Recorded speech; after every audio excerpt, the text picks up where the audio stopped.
ഓടിക്കാനാണ് അവർ തീരുമാനിച്ചത്. അതിനുവേണ്ടി ഒരാളെ തയ്യാറാക്കുകയാണ് ചെയ്തത്.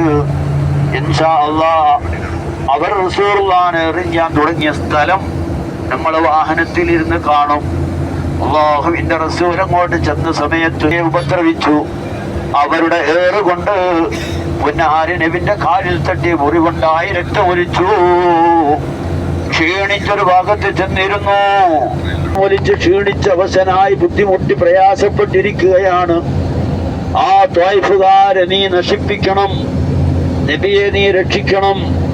അല്ലാഹുവിനോട് ഞാൻ ആ ഭാഗത്ത് നിന്നു.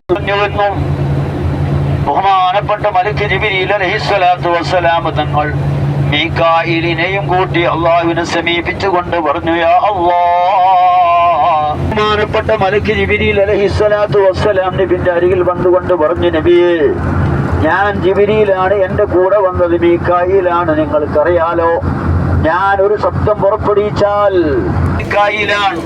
മീകായിലിനെ അള്ളാഹു മഴ, ഇടി, മിന്ന്, കാറ്റ് തുടങ്ങിയ കാര്യങ്ങൾ കൊണ്ട് ഏൽപ്പിച്ചവരാണ്. അള്ളാഹു ഞങ്ങൾക്ക് രണ്ടുപേർക്കും സമ്മതം തന്നിട്ടുണ്ട്. നബി